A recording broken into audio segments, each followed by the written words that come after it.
আমাদের রাজ্যের মুখ্যমন্ত্রী মাননীয় শুভেন্দু অধিকারী মহাশয় আয়ুষ্মান কার্ড এবং জব কার্ড নিয়ে কি বললেন সেটা চলুন শুনে নেওয়া যাক। আগামীকাল দিল্লি বিজ্ঞান ভবনে বিকেল 3টার সময় আয়ুষ্মান ভারতের এগ্রিমেন্ট হচ্ছে। 1,46,00,000 পরিবার, প্রায় 6.5 কোটি ইন্ডিভিজুয়াল আয়ুষ্মান ভারতের কার্ড পেতে চলেছেন। 5 লাখ টাকা পর্যন্ত চিকিৎসা ফ্রি। ন্যাশনাল হেলথ মিশনে এই বর্ষে নাড্ডাজির দপ্তর 4.5 কোটি টাকা বরাদ্দ করেছেন। 527 কোটি টাকা ইতিমধ্যে হাতে পেয়েছি। প্রত্যেকটা স্বাস্থ্য কেন্দ্রের নাম হচ্ছে আয়ুষ্মান মন্দির এবং আমাদের স্বাস্থ্য ক্ষেত্রে ব্যাপক পরিবর্তন আপনারা লক্ষ্য করবেন। আগামীকালই শিবরাজ সিং চৌহানের সঙ্গে আমাদের মিটিং আছে। মানরেগাতে দক্ষিণ 24 পরগনা এবং মুর্শিদাবাদ ছাড়া বাকি সব জেলায় আমরা এখন 100 দিনের কাজ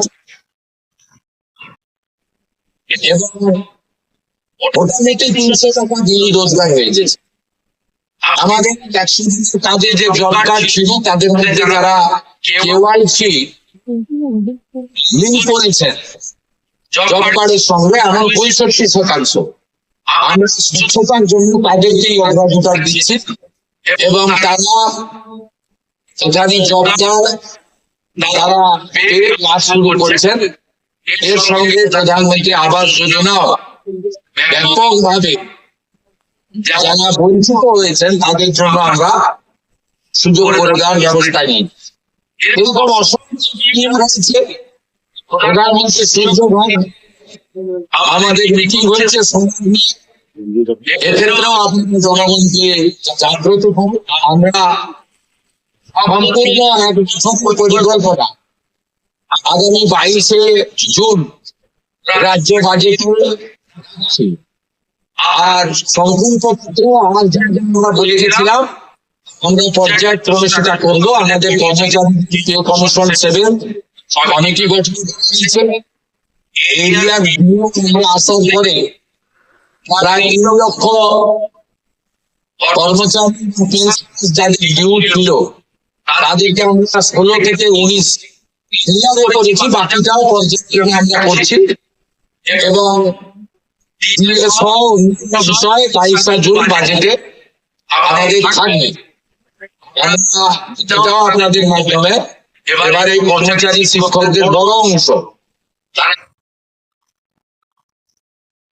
তারা কিন্তু ষষ্ঠ নির্বাচনের ক্ষেত্রে গণতন্ত্র রক্ষা করার ক্ষেত্রে এগিয়ে এসেছে। আমরা আগ্রহ স্বার্থ রক্ষা করার ক্ষেত্রে লফুল আইনসম্মত স্বার্থ রক্ষা করার ক্ষেত্রে আমরা প্রচেষ্টা নিচ্ছি। এই সময় লাগবে, আবার দেখা যাবে, আবার কথা হবে। আমি আপনাদের কতগুলো কর্মসূচি সহযোগিতা চাইবো। ইতিমধ্যে 5 তারিখ বিশ্ব পরিবেশ দিবসে মায়ের নামে একটি গাছ সব ব্লকে অনুষ্ঠিত হয়েছে। খুব ভালো হয়েছে। এবছর 1,10,00,000 গাছ লাগাবো মায়ের নামে একটি গাছ। আমরা এই কর্মসূচি নিয়েছি। আমাদের প্রধানমন্ত্রী 12 বছর সম্পূর্ণ হচ্ছে। 5 তারিখ থেকে 21 তারিখ চলছে। মাননীয় চট্টোপাধ্যায় সম্মেলনের দায়িত্বে আছেন। সরকারি কর্মসূচি আপনাদের সহযোগিতায় পেয়েছি। 5 তারিখের প্রোগ্রাম খুব সাকসেস হয়েছে।